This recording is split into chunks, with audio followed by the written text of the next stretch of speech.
one of my friends, her daughter was diagnosed with ADHD, and with that diagnosis, as a minor, Mhm. with that diagnosis, they kind of look at the parents and go, "Oh, well, Yeah. you probably have it." And so she comes to me and she's telling me the story about how she probably has it, and then she's like, "And you have it for sure."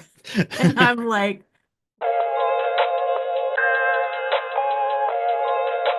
Welcome to Hacking Your ADHD. I'm your host, William Kerb, and I have ADHD. On this podcast, I dig into the tools, tactics, and best practices to help you work with your ADHD brain. Hey team, this week I'm talking with Rune, a Pacific Northwest based author whose writing explores neurodivergence, identity, and rediscovering meaning in everyday life. Rune was diagnosed with ADHD at 52 after decades of feeling like she was just bad at life. Something I know I felt a lot of in my own journey. In our conversation today, we talk through the emotional processing of a late diagnosis. Rune describes it as going through the 5 stages of grief, and how she's reshaped her relationship with herself, her work, and the people around her. Rune also shares the evolution of her long-running book series and how ADHD both challenged and fueled her creative process. If you'd like to follow along on the show notes page, you can find that at hackingyyouradhd.com/225. All right, keep on listening to find out how getting a late diagnosis can give you a third life. All right, well, I'm thrilled to have you on the show. It's been fun looking at the stuff you do, but I thought one of the places that we could start here is talking about your diagnosis. And when were you diagnosed? I was diagnosed at 52, so I'm 55 now, and so not that long ago. And it's kind of an interesting path, I think. And it probably is fairly common with what we're finding out with women and late in life diagnosis. But I kind of always joked about it. I joked about it, in my 30s or whatever, if I'd forget something or, you know, lose track of something or not be able to, decide or whatever. I'd make an excuse and just say I had ADD, which was what it was referred to back in the early 2000s.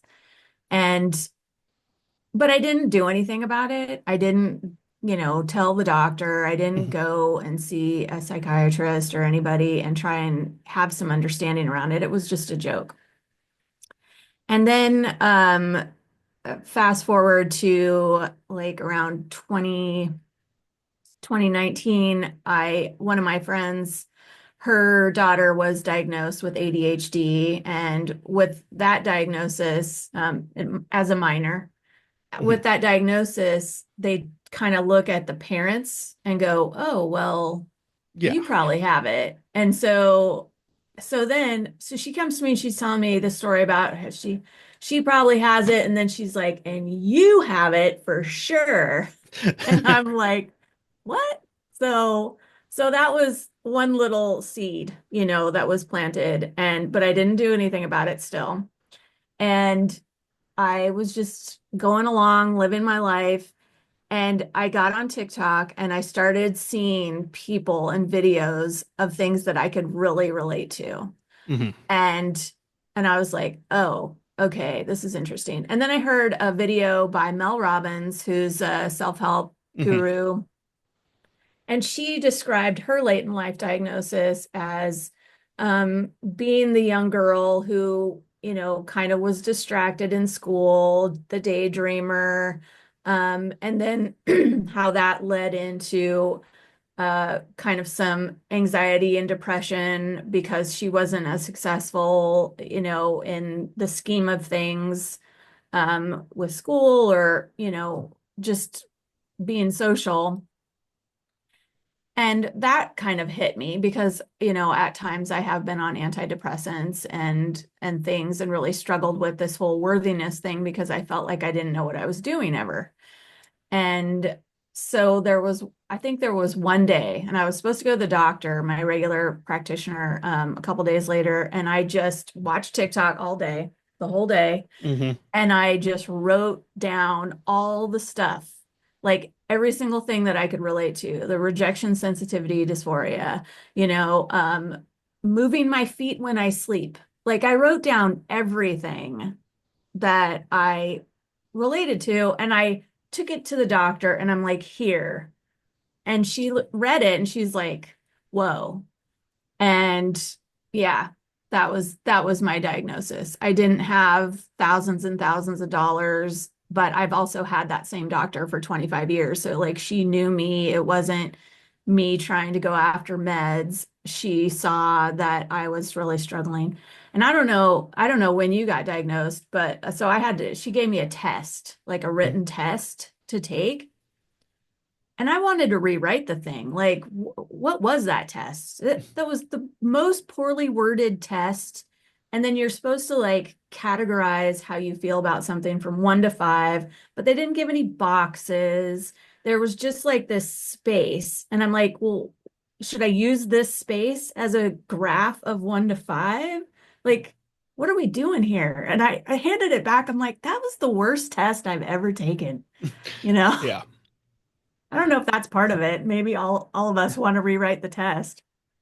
Yeah, I mean, I feel like how we react to a lot of the testing is very indicative of like what's going on in our heads because it's like oh, we're like, when they're like asking questions like, yeah, I was diagnosed in my 20s, and uh, I remember like doing the testing, being like, the questions are also like so like like how do you feel doing these things, and I'm like, oh, like, and it's uh also to what you were saying earlier, like a lot of like the quirks of ADHD, because it's our lived experience, feel like that's just the way things are. It's like, I'm like, do I get Yeah, really distracted by things? I don't know. I get distracted a normal amount. For me, is that more than other people? It's hard to right. tell. Yeah, yeah, really good point. Yeah, totally. Which is, I know when I did it, they had my wife, then girlfriend, also fill out a form to like, uh, About you? yeah, to have like an Oh, understanding of oh, what, um, huh. because that's like a for like the when kids are done, they usually have like a parent and a teacher do fill out a form because parents have one aspect and teachers have a very different understanding of their child too. Yeah, cool. Fascinating. Um, but yeah, so it's, I mean, and it's, yeah, it's like, yeah, I know I feel like, my mid 20s getting diagnosed was like late diagnosis. And so it's like, yeah, I can't imagine like at 52, the understanding of like looking back at your life being like, oh, this all makes sense. Even with like, oh, yeah, I was joking about having ADHD for years, but it's like, oh, that really makes sense. And especially with like, as you're going through TikTok and finding these relatable experiences, which that's, I mean, this is like the great thing with the social media aspect of it is that we now have this sense of what ADHD is like for the lived experience rather than the pop culture understanding we get from movies and TVs where it's just some Oh, yeah. like that's I think a lot of times why we kind of feel ADHD as a joke. We're like, oh yeah, it's just get distracted. Like there's a squirrel. Right. Well, yes, but it's more than that. Yeah, I mean that was really gigantic about it. It was this feeling that I wasn't alone, and after feeling alone in my own brain, feeling like I wasn't, I was lazy or I was, not smart or whatever, um, suddenly I'm in a group for the first time in my life. But I will say that the diagnosis did rock my world. I Hmm. mean, I do believe that I went through the 5 stages of grief about it. This idea that my life could have been completely different if I would have known, or I would have had tools, throughout my life. It would have potentially affected my relationships differently and my work life and just overall well-being and, feeling about myself, my self-confidence. All of those things could have been different. So it's the death of who you could have been, really. And then you just start, with the denial. Well, maybe, I mean, I didn't lose any of my kids anytime. I mean, I forgot one time, Mhm. but I thought she had Spanish that day and the school called me. So it was like a 15-minute deal. It wasn't like I left them in, a gas station or anything.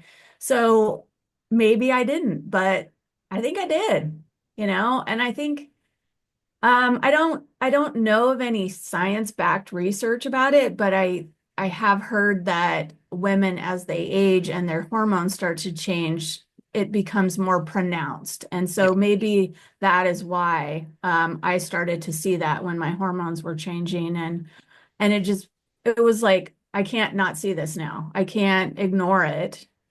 And then, you get to this time where you realize that the majority of your life you've been masking. And so moving out of that and deciding not to mask anymore, um, by using communication with other people and letting them know, and choosing more specifically who you hang out with.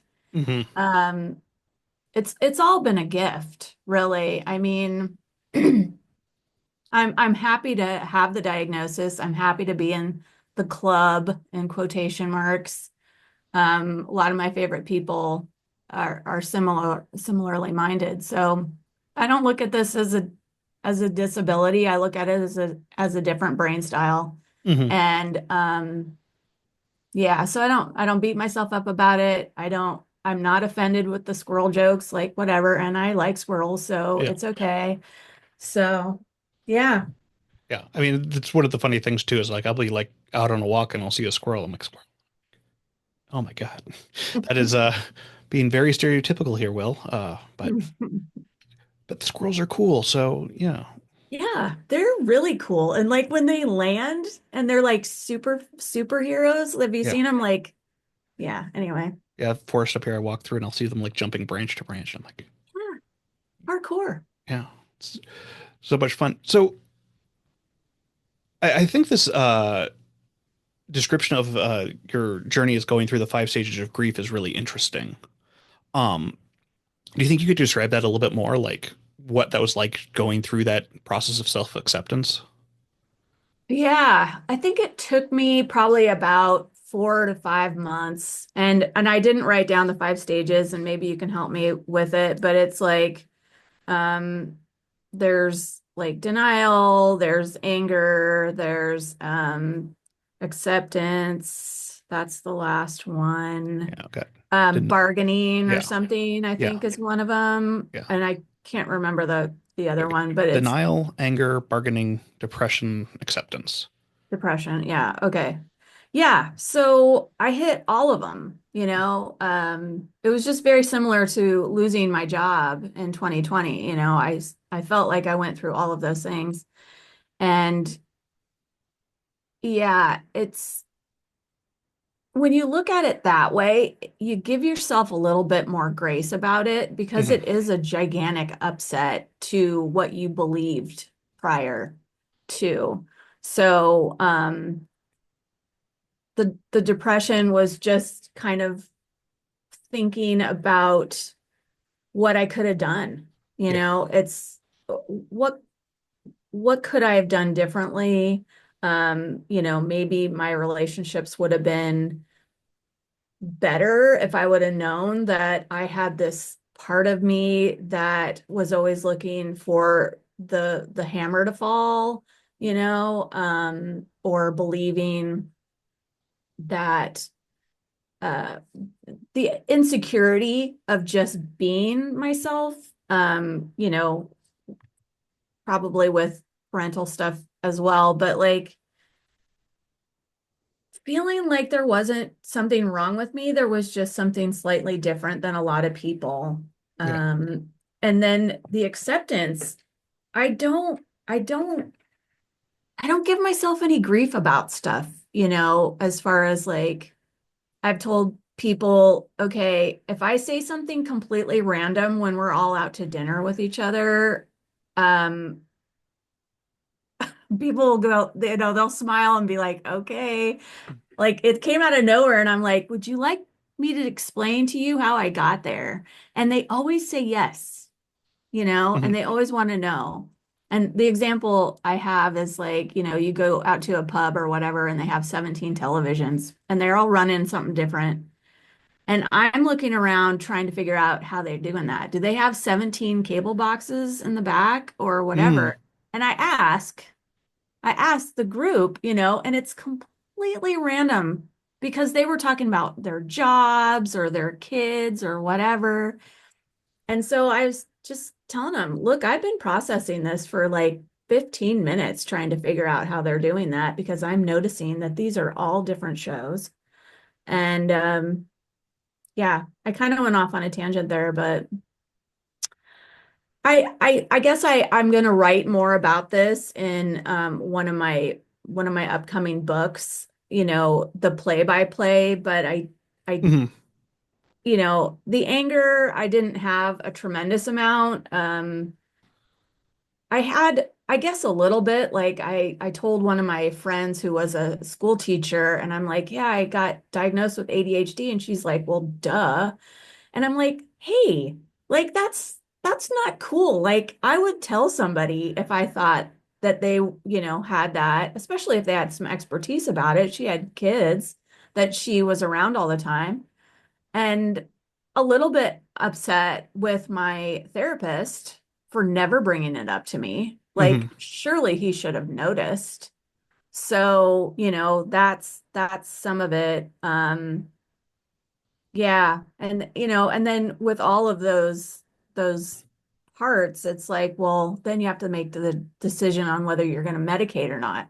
So am I actually going to change my brain during these periods of time with medication? That's another whole question. Yeah. Yeah. Yeah, because I know a lot of people do. They're very concerned about will they still be themselves on medication. Um, and I know for me personally, I do take stimulant medication to treat my ADHD, and I'm probably more myself when I'm on medication because uh, I have part of my issues with ADHD is having a very slow processing speed, and so I will be have trouble expressing myself when I'm off medication. It's like I'm just like, oh, it just takes me a long time to think things Mm. through, Mm. which seems very antithetical to ADHD, but it is like, oh, this is just part of like the inattentive side where my brain's like going through different thoughts and then focusing on the one thing. And I'm like, oh yeah, if I'm able to focus, then I can actually like get through conversations and express who I am much better than when I'm not on medication. Yeah, I think I just lived the majority of my life without it. So like taking it, but when I did take it, it's like, whoa, who is this person? How can she get all this stuff done and care about accounting? Like, I I don't know. Yeah, it is funny where I'm like, I've been on medication long enough that when I'm off, I'm like, this is weird. Like I'll Hmm. be like the because I know for some people describe it as like putting on glasses, but for me it's just kind of like, oh, I'm just working through the world normally now. And then when Hmm. I notice when I'm not on medication because I just like, why haven't I done anything today? Hmm. Did I? Hmm. Oh no, I didn't. Yeah. See, I'm still in that place where I only take it for things that I don't like. Hmm. And so I consider myself freestyling most of the time. And I mean, I don't know. I've chosen to only take it for things that are, not my favorite things to do. And yeah, I don't know why. It's Yeah, I just, mean it's everyone has to have their own way that they approach it and get in the right way. For because I know some people have I've had some people describe it as like, yeah, that they feel like it makes them less creative. For me, it makes me more creative because I can focus. I'm like, oh, I'm just doing the one thing I want to do, and that I can build on that. And so I do like taking it for things that I like doing because then I can do them more. yeah, I mean that makes a lot of sense. I think I take something if I take it in the morning and then I don't take another one past noon just because it affects my sleep. So Hmm. it's it's a juggle. You have to figure it out. Yeah, it's Um, it's definitely, yeah, it's something that's not one size fits all. So, yeah, totally, totally. And no um, shame for anybody, do whatever works. yeah, unless it's highly illegal and bad, don't do that. Uh, so you were mentioning writing and expressing this, and you do a lot of writing in general. Can you talk a little bit about how your diagnosis has affected your writing? Um, I don't know if it really has. Okay. I've been writing one book series for 25 years. So, um, for all the things that I have let go in my life, the writing and this story specifically has never left me. Um, as far as how it affects my writing, I don't think it does. And this might be, a little bit controversial, but I feel like when I'm writing, I'm so in the flow that it's not even really me Hmm. who's running the keys. And I'll go back and read. And I think it's because I'm very easily in my hyperfixation with writing. It's mine, and so I don't struggle with writing as far as my ADHD goes. It's more the things, like I said, I don't love the administrative things with having a publishing company and, another business. Those are the things that don't light me up, and I have to work harder to do. Yeah. As much as I understand that they're important, there's no dopamine in that for me. None. Yeah, it's like So, I'll do one of those like important tasks, and then I'll be like, well, great. What's next? Let's find totally. something else. I should be celebrating this win of getting it done, but it's got nothing for me. Because you're probably gonna have to do it again in a little while anyway. Yeah. Yeah. So do you have some have you developed some coping mechanisms to help you work through those tasks then? Well, when it comes to accounting, I will take a medication Mhm. and then bust it out. But I can get it done in so quickly. I need to finish my tax stuff for, upcoming, and I can do it in a day. I can do an entire year's worth of accounting in a day. Um, you know, so that I think in general, I do co-working with some more author friends of mine. I know you've talked about that on your Hmm. show. I love that for whatever reason. If I'm just home alone with no accountability, I can dork around and waste a lot of time. So having an appointment with somebody is great, even if they're just a little head on a screen. Yeah, it's amazing how just having that little bit of like someone else there can make just like, oh yeah, my brain's like, yeah, you they don't. I mean, it's kind of like an aspect of masking in that sense Mm, too, where I'm like, oh, I yeah. don't want them to know that I would just sit around the house and do nothing all day. Yeah. Yeah. Like I do, I don't trust myself to remember something. So like in the middle of the night, if I have a different plot line or something that I want to pick up on the next day, I will send myself an email in the middle of the night. And so I have an email. Um, I I just remind myself that I'm entertaining, for other people. And that's what keeps me not feeling bad about myself. I went to the market and I was standing at the fish counter Mhm. and I looked down and they had sole. And I'm like, sole, okay, they don't usually have sole.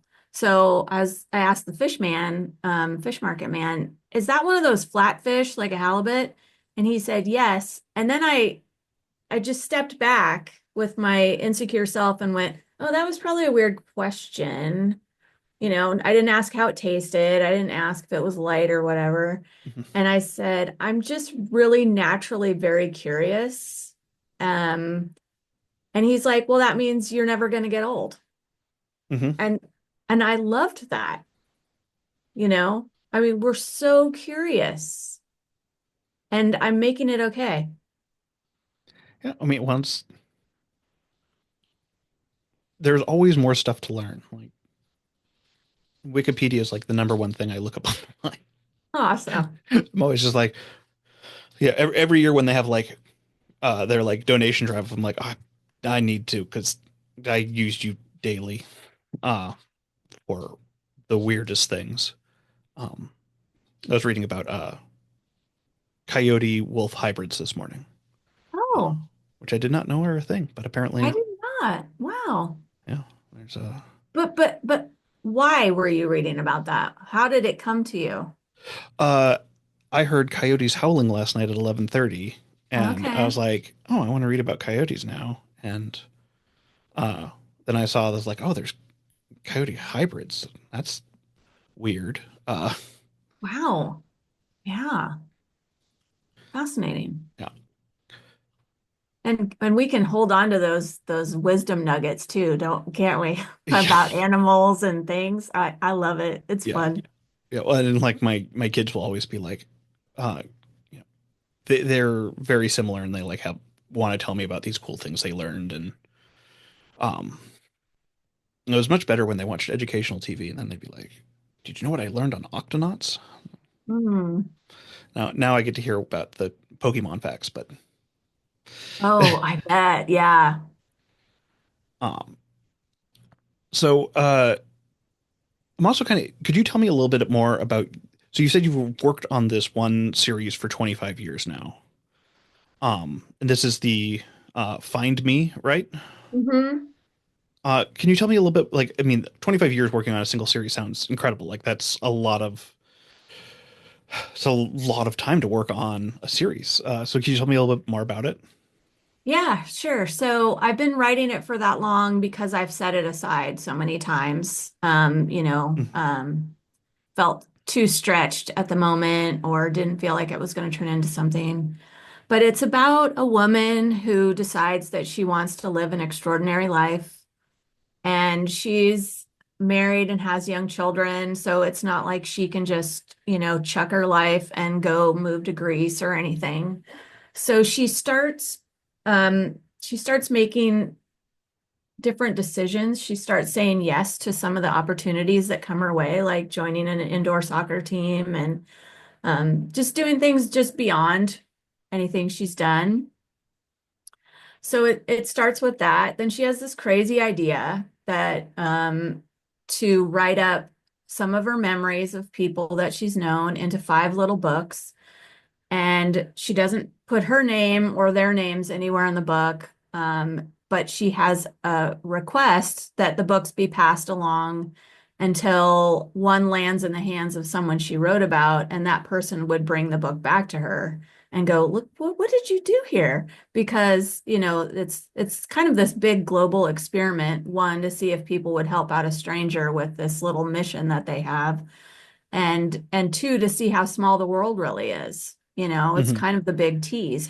People say that the world is small, the ride at Disneyland, the whole thing, but is it? It is amazing too, because how big and small the world is at the same time. Mm-hmm. Um, like the I always love like coincidences that happen where I like will run into someone in a different city, and I'm like, how did this happen? Like Yeah, this is both, and it's happened to me multiple times. So I'm like, it has to be both a small world, but the world also just feels so giant. yeah. Yeah, I notice it a lot with like Facebook friends. If I get a new Facebook friend and then I see that they're already friends with like two of my friends, I'm like, how do you know them? Like, that's totally random. Yeah. And yeah, so this sounds like a very cool series. And so and I mean, I love that it's something that you've been able to pick back up and like, like this is something that was you kept uh kept to yourself for a long time, but were able to develop? Because I know for a lot of people with ADHD, they have all these ideas of things they want to do, and sometimes it feels very like it's hard to execute on that kind of stuff. And so you feel we do have this like shame and sadness that we can't make those things that we've always wanted to make. Mhm. Yeah.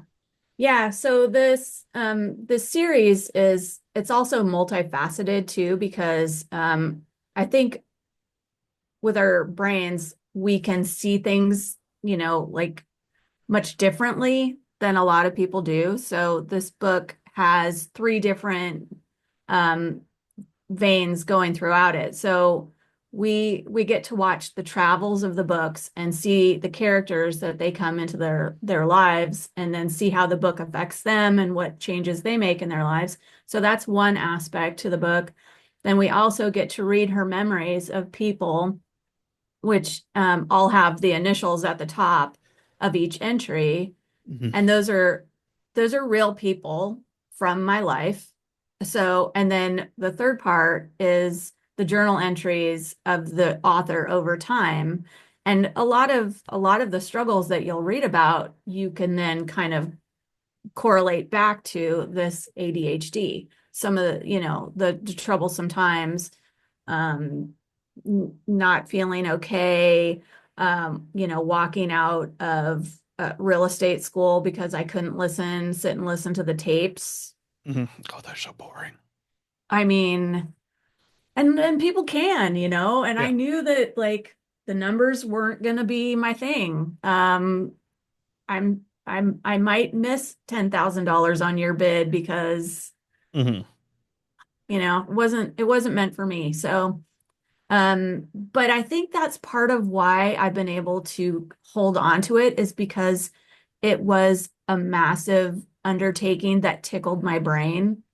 So I kept with it because I knew that the story could be cool. Um, but yeah, originally I was writing, so there's 5 books of the traveling books, but I was writing them all together. Hmm. So it bounced from author stuff to memory to book 3, book 5, and it was just too crazy.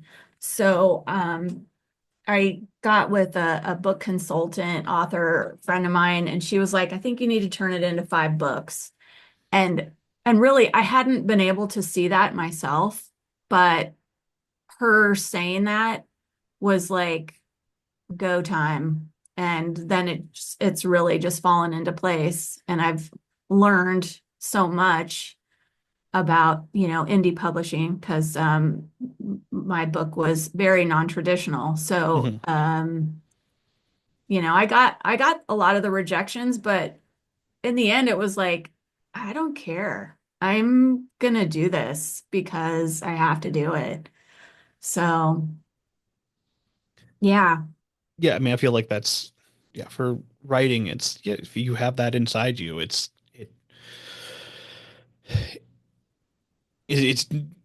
always just percolating in there in your head, and you're like, well, this is has to come out somehow. Yeah, I mean, you probably have this with the podcast and maybe some other things that you do, but like you see these people and they go to work for, during the week and then they go to home and that's their 2 things, and sometimes they go camping or whatever. No diss on camping because I like camping too, but they really only have these 2 lives where I feel like I have this other third thing that's sitting on my shoulder going, I need some attention too here.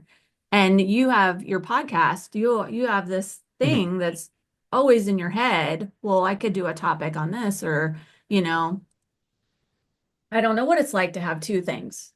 Oh, yeah. I mean, and oftentimes it feels like I have like 10 things where I'm like, I want to do this. And then there's this other idea that I really want to do. And I want to do a lot of times for me, it's learning how to tell myself what I'm not going to do.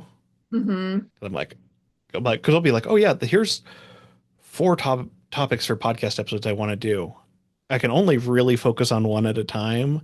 And really make any progress with it. And Hmm. so I have like this list of like topics that like had come into my head, and like I just like I write them down, and then it's good to get them out of my head, but I never visit that list again to pick Yeah. those back up.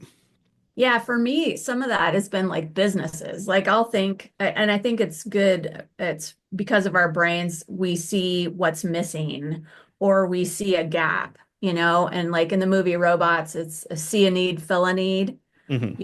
and so it's like, okay, well, I could have this business where I have this product that solves this problem for the something that I see, but really I'm not interested in that. And but I did in my early, 20s and 30s, I did start businesses that I had, tiny level of interest in because I saw a gap. And, it's the same with your topics. You saw a gap, but can you really bite into that? Yeah, it's yeah, because yeah, what can I realistically do with my time? And because yeah, when there's so much stuff, it's okay. I have to. I hate having to choose, but I do have to choose, and it's uh, that's been one of my struggles for a while is like being able to be like, let's focus on the things that are important, and then Hmm. being like, okay, well, how do I define important? Like, okay, what matches up with my values? What makes me light up when I want to do it? Think about it, like Yeah, definitely. Definitely. yeah, and Prioritizing. then also like these things like what no matter what I do just isn't leaving my head.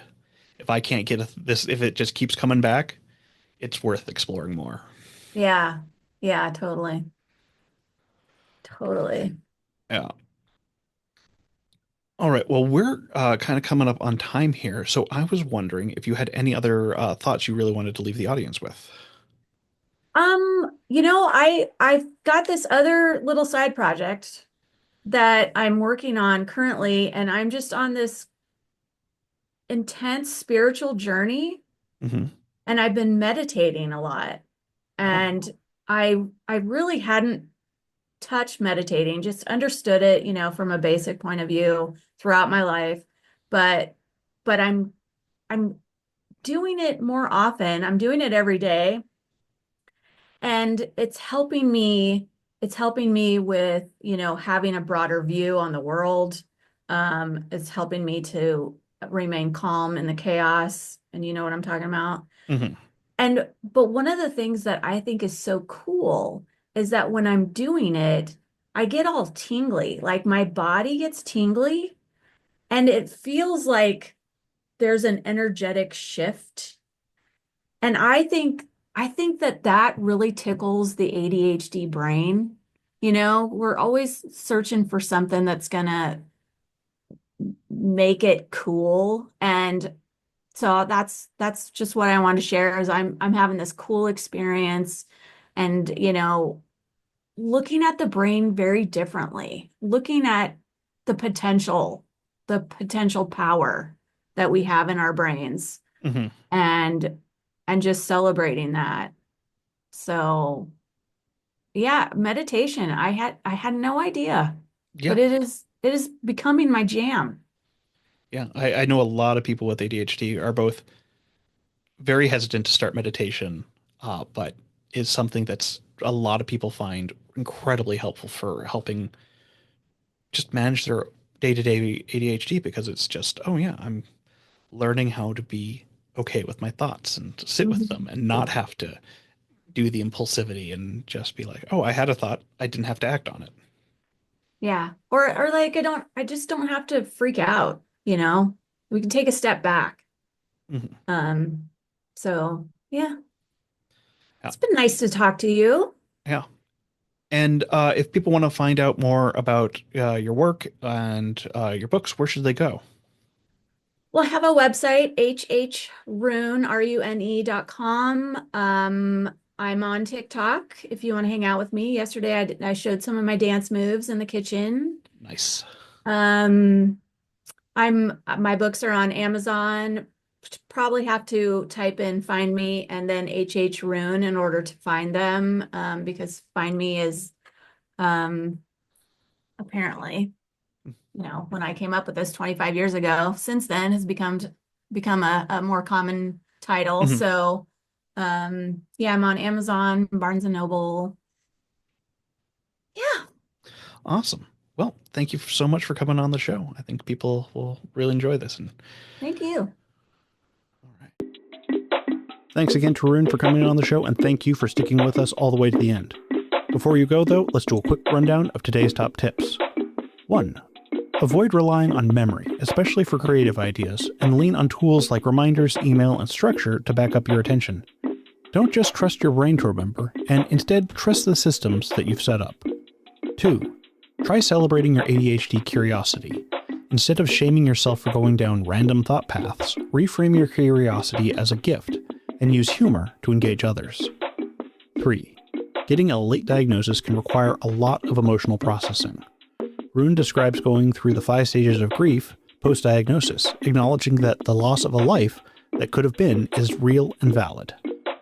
All right, that's it. Thanks for listening. I'd love to hear what you thought of this episode. Feel free to connect with me over at hackingyyouradhd.com/contact, or you can find me at Blue Sky at hackingyyouradhd.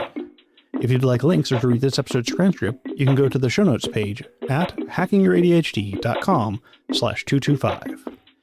And if you'd like even more Hacking Your ADHD, be sure to sign up for my newsletter, Any and All Distractions, which comes out every other week. In it, I give out my best distractions of the week, be they what I'm reading, what I'm playing, or what I'm watching. I also try to give out a few bits of actionable advice in each newsletter, although your mileage is going to vary there. If that sounds like something you're interested in, head on over to hackingyyouradhd.com/newsletter to sign up. I also wanted to let you know about our Patreon that I've been reworking. You can easily find that at hackingyyouradhd.com/Patreon. It's a pay what you want model, so you can just pay whatever you feel is the right amount for you, be it $0, $2, or $10, it's all the same. The only difference coming from the roles that are assigned on the Hacking Your ADHD Discord. Which reminds me that I also wanted to make sure you knew about the Hacking Your ADHD Discord, which you can get access through from the Patreon, which again is pay what you want. So if either of those things sound like something you're interested in, go check out hackingyyouradhd.com/Patreon. And while you're at it, don't forget to go subscribe to our YouTube channel, which you can find at youtube.com/@hackingyyouradhd.